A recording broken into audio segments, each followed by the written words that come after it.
Welcome to the President's Diary, a weekly program where we highlight the work of His Excellency Dr. Muhammad Irfan Ali. President Ali, during a recent interview with Mr. Farouk Juman at State House, disclosed that his government will be utilizing a three-tiered approach to Guyana's transformation. This agenda, the head of state said, will guarantee an improved quality of life for all citizens, targeting communities, regions, and the country as a whole.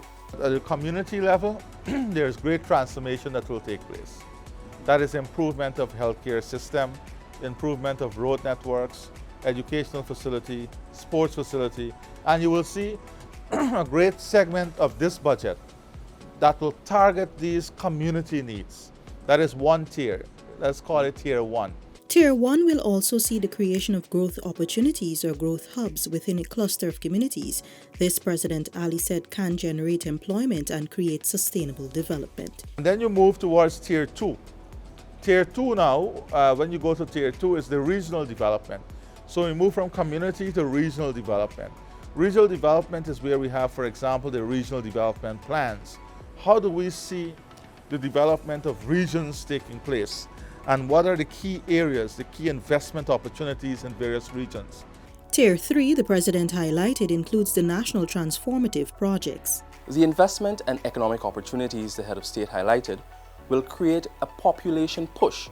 President Ali pointed out that this will be supported by the administration's housing program. What you will see from housing alone, the development, the trickle-down effect, the transformation from housing alone will be something to celebrate and something for us to be proud of. What I'm very not only proud of, but what I feel great about is the level of private sector dynamism in entering the housing market.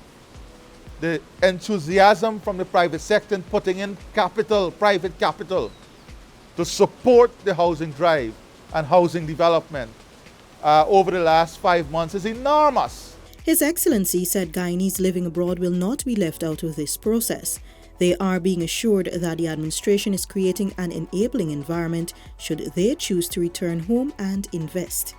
With the emerging oil and gas sector and the type of investment that we are making, to not only strengthen the traditional sector, but to open new areas and new opportunities. We see great potential for the diaspora to bring their resources, the capital resources back here. For a matter of fact, we're also discussing now financial instruments through which we can have all categories and levels of the diaspora involved and integrated in the development of our country. His Excellency on Saturday, January 9, condemned the decree issued by Venezuelan President Nicolas Maduro, claiming sovereignty over Guyana's territory. In his address to the nation, President Ali said Guyana rejects entirely the decree issued by President Maduro.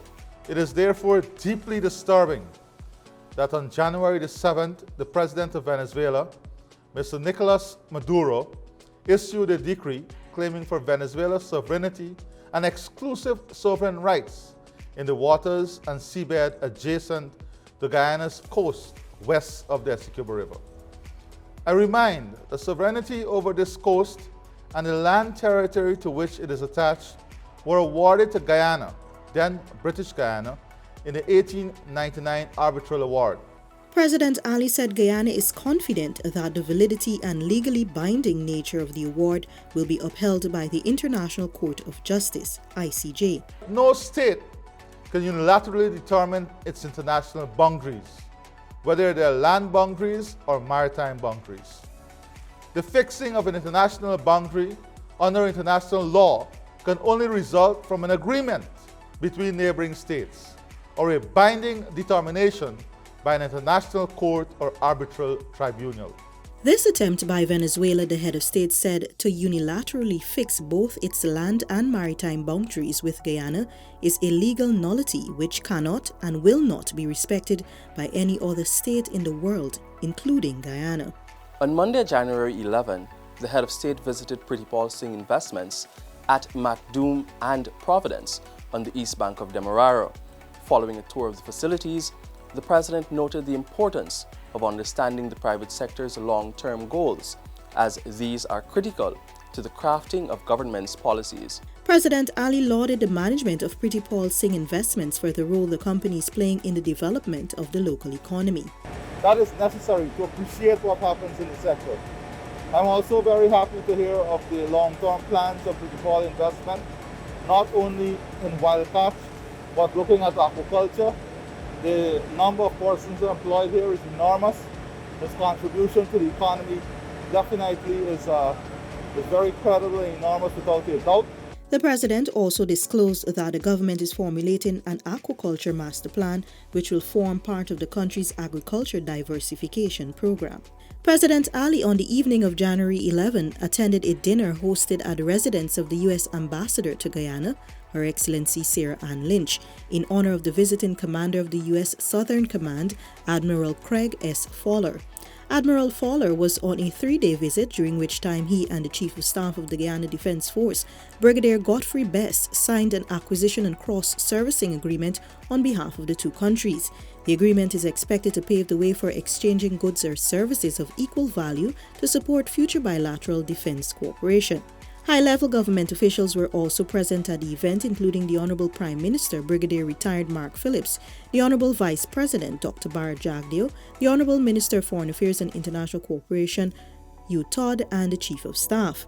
The United States Southern Command's top military leader last visited the country in 2017, when Guyana became the first South American nation to host the Caribbean Nations Security Conference.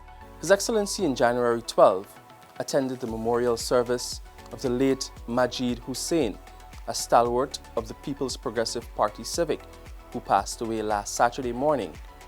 The night of reflection and memorial service was held at the Muslim Youth Organization on Wolford Avenue.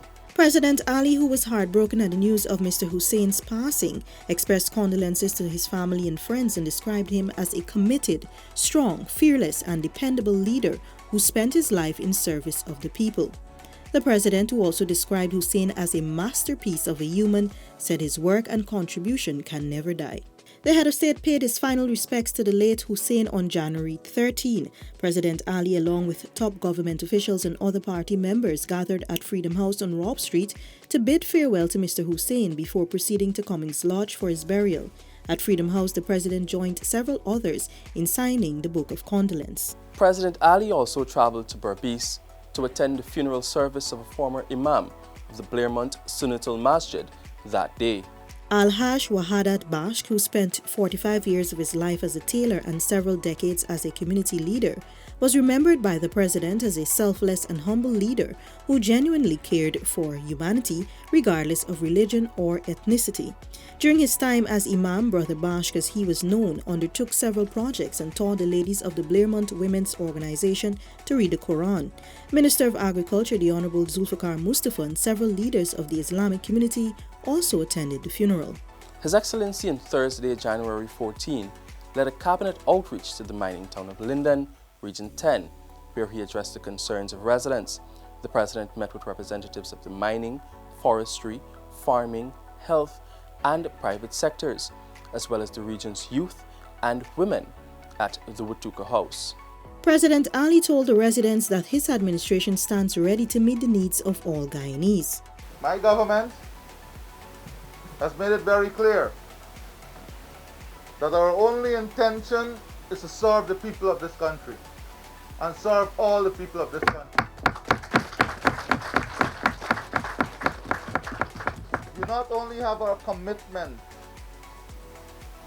to join the RDC in serving the people, but the people of Region 10 can rest assured that you have a president and a cabinet and a government who are ready to fulfill its mandate and commitment in uplifting your lives and making your lives better. During his meeting with a women's group, Dr. Ali announced that the government will construct some 1,000 homes in the region. This, he said, will open avenues for employment in the region. And we are looking as far as possible. We are looking as far as possible to get the material from Linden itself, to get you engaged. So if we have the lumber yards and the sawmills, right, and the block bakers and so on, the Minister of Housing and his team will be coming to engage the young people, women, to see how we can bring people together into groups.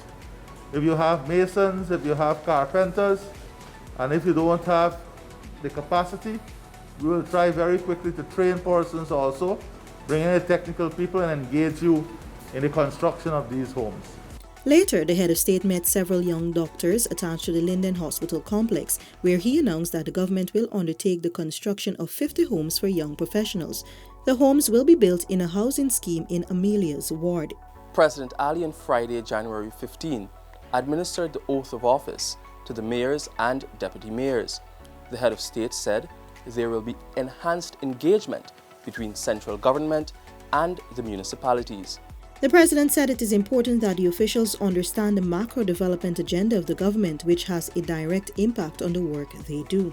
It is therefore imperative that we all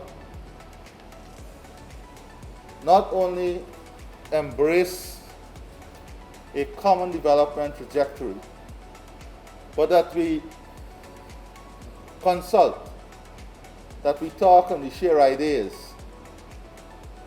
to ensure that at the end of the day, the people of Guyana gets the best service that we can deliver to them. President Ali said government has been assisting those municipalities facing challenges. However, he noted that there is still much to be done, with the bodies being pivotal partners. The councils are a facilitator of development, not a barrier to development. Sometimes, in the eyes of the population, they see us as barrier to development, as causing hindrance, creating unnecessary bureaucracy and red tape. That is not what we are there to do. The president said he will be engaging the mayors and their deputies on the modernization of the institutional and legislative infrastructure to establish a single window approval system for construction permits. This has been the President's Diary, where we took a look at His Excellency Dr. Muhammad Irfan Ali's week of activities. Thanks for watching. Do join us again next week.